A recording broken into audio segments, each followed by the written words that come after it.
오늘은 하나님을 불신하면 염려가 찾아옵니다 라고 하는 제목으로 은혜의 시간을 좀 나눠보자. 어떤 집에 두 딸이 있었는데 큰 딸이 해수욕장을 하고 작은 딸이 우산 장소를 했습니다. 그게 너무나 장마가 많아가지고 한 달 내내 비가 와가지고 해변을 찾는 사람이 한 사람도 없어가지고 살아갈 길이 막막해가지고 어머니께 전화를 해가지고 제발 비 좀 오게 해달라고 비를 그치게 해달라고 기도를 했습니다. 기도 응답을 받았는지 해가 짱짱하면서 수많은 사람이 찾아왔습니다. 그리고 있는 차에 우산 장소하는 그 작은 딸이 전화가 와가지고 요즘 우산이 하나도 안 풀려가지고 뭐 어떻게 하면 좋겠냐고 비 좀 오게 해달라고 기도해달라고. 그래서 이 어머니가 날마다 비가 오나 비가 오지 않나 걱정을 했다라고 하는 이야기가 있죠.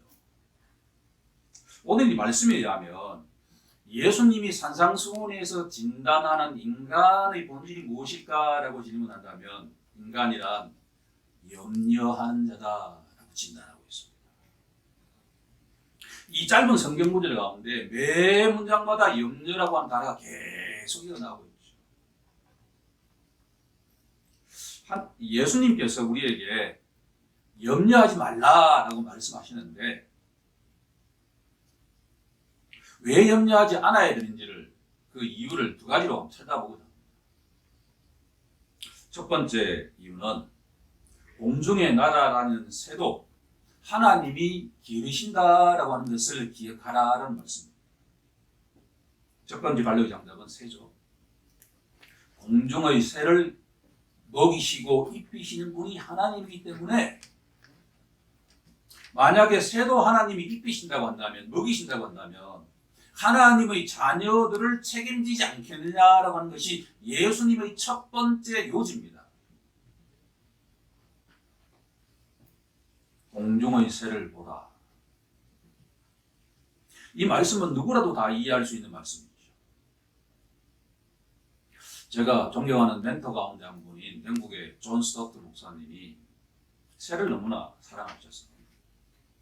매직 캠퍼스에 강연차 오셨을 때도 새벽에 일어나셔가지고 천둥 오리를 갖다가 관찰하기 위해서 사진을 찍을 정도로 열심히 새를 관찰했죠.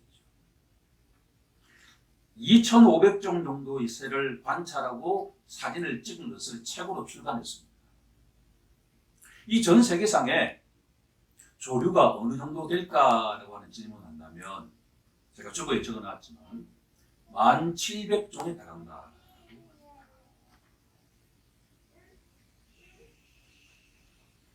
이 새가 연간 먹어치우는 벌레의 양이 어느 정도일까를 자연과학자들이 추정을 했는데 약 4억 톤에서 5억 톤 정도 된다고 합니다. 근데 이 정도 양이 어느 정도일까 잘 구분이 잘 안 되죠. 그죠? 전 세계 80억이라고 하는 인구가 있는데 이 인구가 1년간 먹어치우는 고기 양이 어느 정도인가를 계산을 해보니까 3억 톤 정도 됩니다. 세계에서 가장 고기를 많이 먹는 1인당 고기를 많이 먹는 나라가 호주고 2위가 미국인데 연간 122kg를 먹는다고 합니다. 우리나라는 8위, 중국은 9위, 일본은 10위인데 60kg 정도 먹는데 그런데 80억 인구가 1년간 먹어치우는 고기 양보다도 새가 먹는 1년치의 벌레 양이 더 많다라고 하는 거예요. 여기에다가 지구상에 있는 80억 인구가 연간 먹어치우는 생선의 양 가장 많이 먹는 나라가 일본이죠. 그게 한 2억 톤 정도 된대요. 그러니까 이 지구상에 몇 마리 있는지는 모르지만 1,700종에 달하는 새가 연간 먹어치우는 벌레의 양이 80억 인구가 1년치 먹는 고기 양 플러스 생선 양을 합한 것과 같다라고 하는 거예요. 이게 누가 과연 이걸 누가 그러니까 먹이고 입히시겠느냐라고 하는 거예요. 예수님은 그걸 다 아시죠. 이 본문 속에 말씀을 하지 않지만 예수님은 이 세상에 있는 수많은 그 새를 먹이시고 입히시는 분은 바로 살아 역사하시는 하나님이시다라고 하는 것을 분명하게 우리에게 선포하고 있다라고 하는 겁니다. 이렇게 새를 먹이신다고 한다면 하나님의 형상을 닮은 사람을 과연 하나님이 버리시겠느냐? 특히나 예수를 믿는다고 고백한 하나님의 자녀들을 하나님이 책임지지 않겠느냐라고 하는 것이 첫 번째 논리의 메시지입니다. 우리 다 함께 저 공중에 날아다니는 새도 하나님이 먹이신다면 우리 같은 하나님의 자녀들을 하나님이 책임지신다라고 하는 것을 믿음으로 고백하는 우리 모두가 되길 간절히 소망합니다. 두 번째 근거는 28절에 보시면 중간 구도에 보시면 들의 백합화가 어떻게 자라는가 생각하여 보라 라고 되어 있습니다. 두 번째는 야생화죠.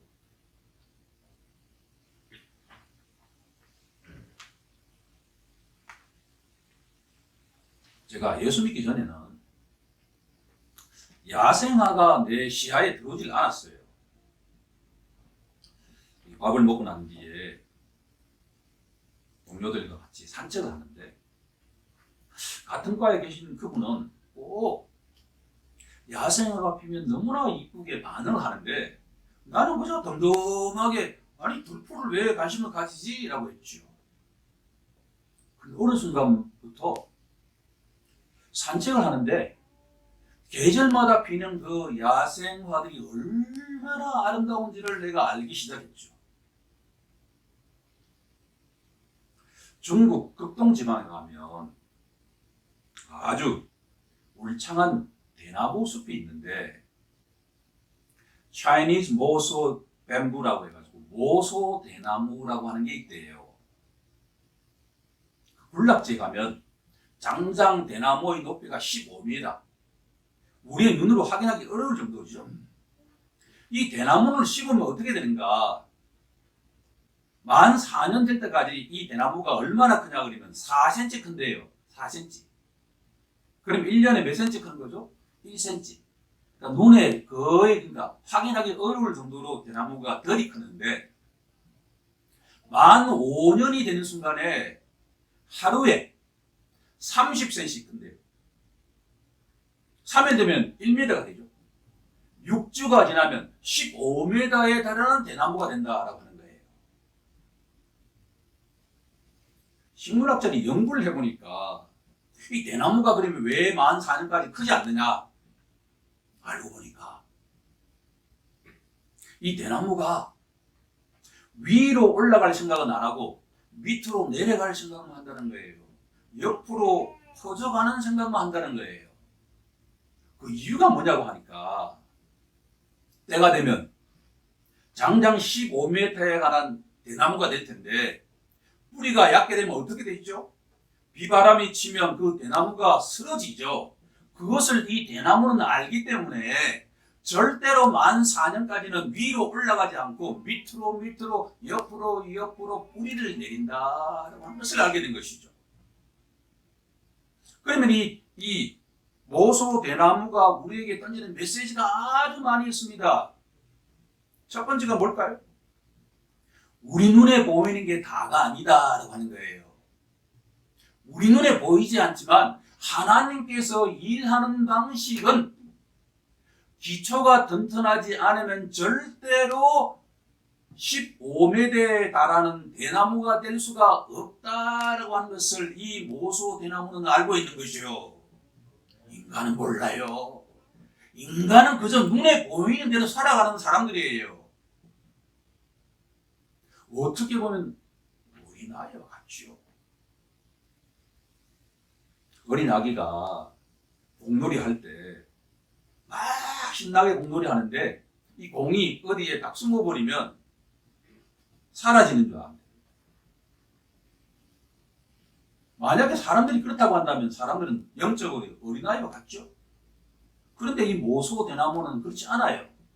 하나님이 일하시는 방식을 그대로 수용하죠. 때가 될 때까지는 절대로 올라가질 않습니다. 밑으로 옆으로 뿌리를 깊이 내리죠. 여기는 중요한 영적 의미가 있습니다.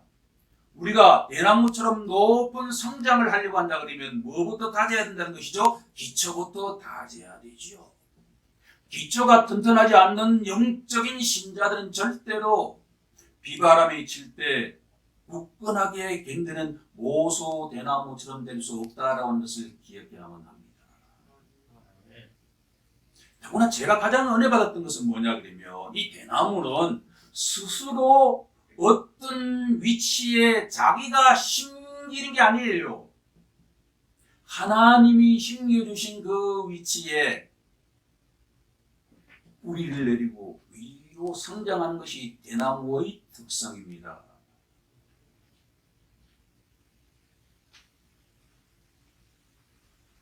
왜 우리가 덕성교회의 지체가 되었을까요? 왜 우리가 원주에 살까요? 이 대한민국만 하더라도 수많은 도시가 있는데 왜 우리가 원주에 살까요? 원주 내에서도 수많은 교회가 있는데 왜 덕성교회의 지체가 되었을까요? 그것은 하나님이 그렇게 심기도록 해주신 것이죠. 우리가 원주에 살도록 하나님이 심겨주신 것이고 이 덕성교회의 지체가 되도록 하나님이 그렇게 심겨주신 것이죠. 모소대나무가 중국 북동지방에 심겨졌던 것처럼 하나님의 위치를 중요시 여긴다고 하는 거예요.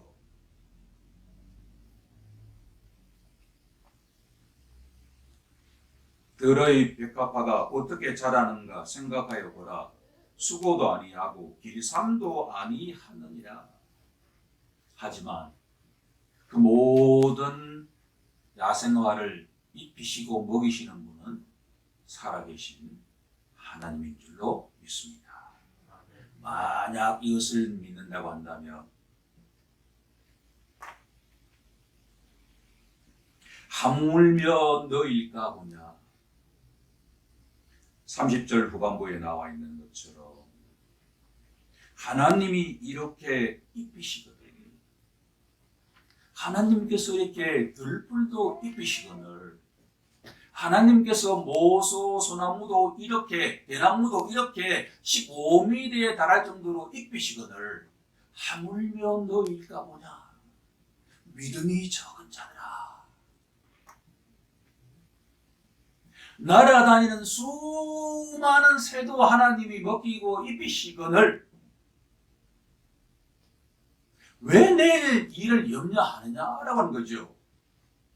저 수많은 야생화도 하나님께서 먹이시고 입히시거늘 너희들이 하나님의 형상을 담고 예수를 믿는다고 고백하는 너희들이 왜 내일 일을 걱정하느냐라고 하는 말씀이에요.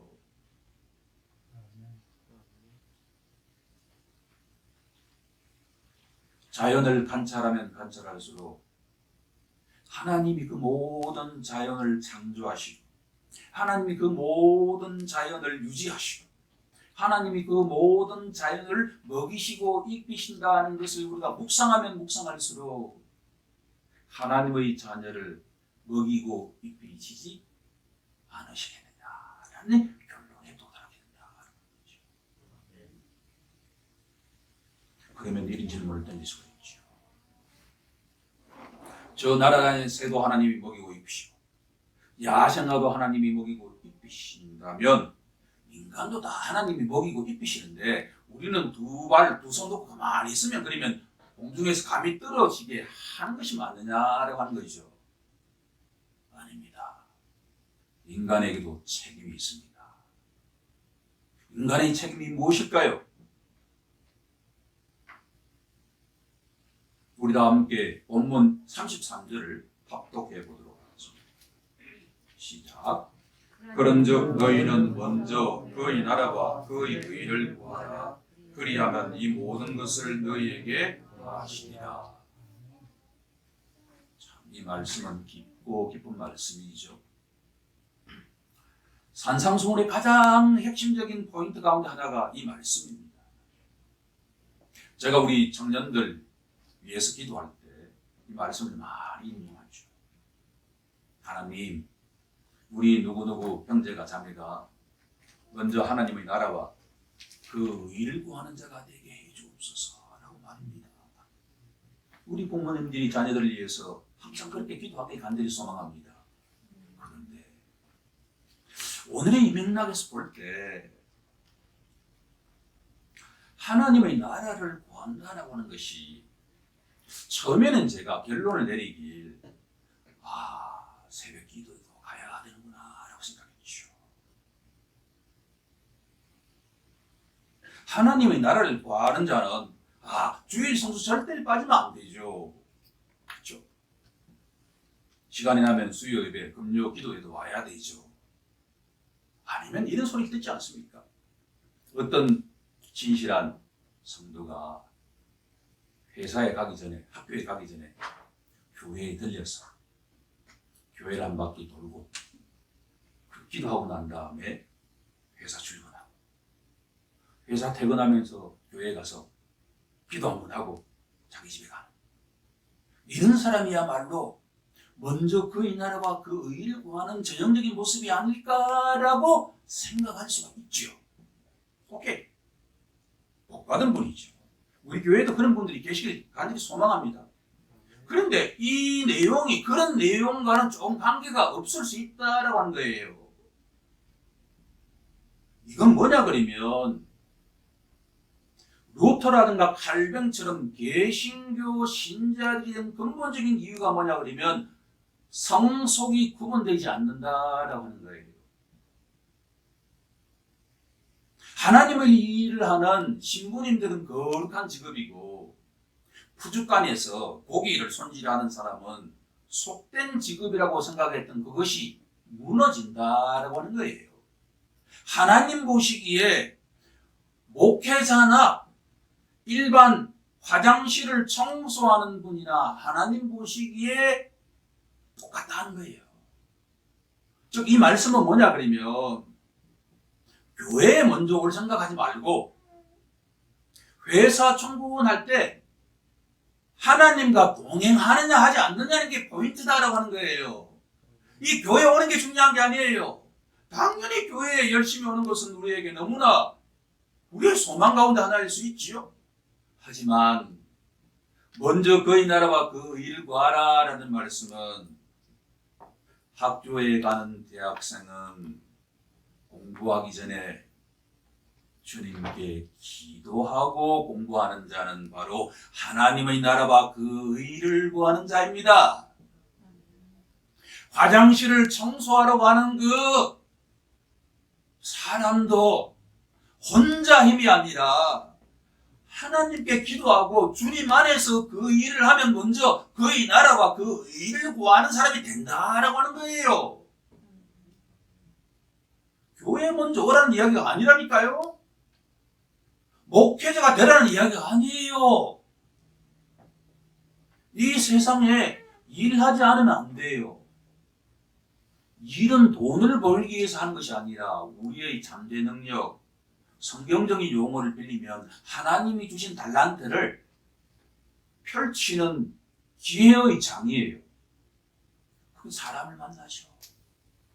내가 가르치면 가르침을 받는 사람들이 변화되면 그것이 얼마나 기쁜 일인지요. 내가 화장실 청소하면 화장실을 이용하는 사람들이 너무나 기분이 좋죠. 그러면 그것이 나에게 기쁨이 되는 거죠.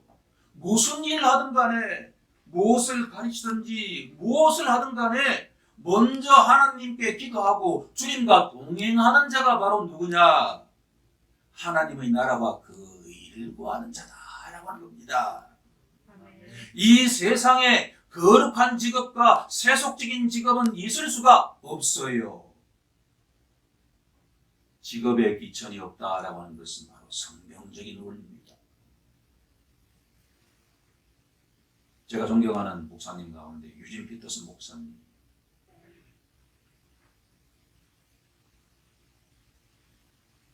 그분 책을 보면서 제가 처음에 가장 감동받았던 것은 뭐냐 그러면 그 아버지가 유럽에서 미국으로 이민 온 가정인데 부족간을 했대요. 그런데 자기도 어느 순간부터 아버지를 도와줬는데 부족간 일을 하는 사람들은 그렇게 나이스하지도 젠틀하지도 않았다는 거예요. 양을 잡을 때 그 피가 막 튀고 내장을 수리할 때 그 온몸에 다 피가 막 튀는데 그런데 거기서 교회분들이 와가지고 찬송하면서 기도하고 예배 드릴 때 부족간이 바로 예배당이고 예배당이 부족간이라는 것을 고백하고 있다는 거예요. 그 옆에 장로촌이 있었는데 거기 있는 아가씨들이 이 부족간에 와서 고기를 살 때 자신의 아버지가 그 사람 한 사람 한 사람을 인격적으로 이름을 불러주면서 대해줬다. 그 이야기를 고백하는 순간에 야, 이분은 참 대단하시다. 나는 그렇게 하지 못하는데 이분은 어떻게 이렇게 고백할 수 있을까? 네, 그렇습니다. 오늘 본문이 우리에게 하나님께서 일깨워 주신 것은 이 세상에 직업이 없이는 살아갈 수가 없지요.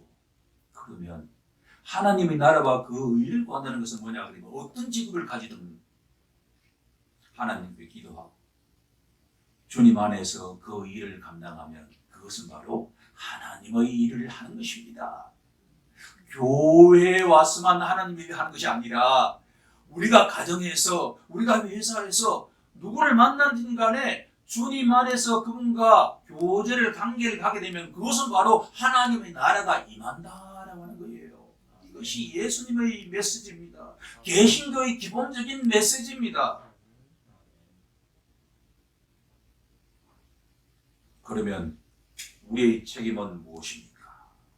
예수님이 말씀하시는 인간의 책임은 무엇일까요? 그것은 우리의 선택에 달려 있습니다. 너희가 염려를 선택할 것인가? 아니면 하나님을 신뢰할 것인가? 두 개 가운데 하나를 선택하라 하는 말씀이지요. 경제학에 수학체정의 법칙이라고 하는 게 있습니다. 옛날에 농경사회에서는 토지를 계속 활용하면 수학체감의 법칙이 나온다고 했죠. 땅이 산성화되어 가기 때문에 곡식량이 자꾸 줄어들어요. 그래서 멜더스라고 하는 사람은 수학체감의 법칙이 있다라고 했죠. 그런데 요즘 이 디지털 시대에는 수학체정의 법칙이 작용해요. 스노우볼 이펙터 해가지고 눈덩이처럼 언덕 위에서 눈을 이렇게 뭉치면 계속 커지는 것처럼 어떤 소설이 하나에 히트를 치면 이 소설 작품을 소재로 해가지고 영화가 만들어지죠. 애니메이션이 만들어지죠. 뮤지컬이 만들어지죠. 거기에 나와 있는 캐릭터는 수많은 상품을 통해서 부가가치를 창출하죠. 이걸 수학체정의 법칙이라고 해요. 앞으로는 점점 더 수학체정의 법칙이 작동하게 될 것입니다. 이 원리는 영적인 세계에도 그대로 적용이 됩니다. 예수님 말씀의 요지는 뭐냐 그러면 너희들이 만약 염려를 오늘 선택한다면 그 염려는 수학체정의 법칙을 나갈 것이다. 염려는 또 다른 염려를 낳는다. 염려가 눈덩이처럼 불어난다라고 하는 거예요. 그러다 보면 꼬박 한숨도 못 자고 지낼 수도 있다라고 하는 거예요. 하지마.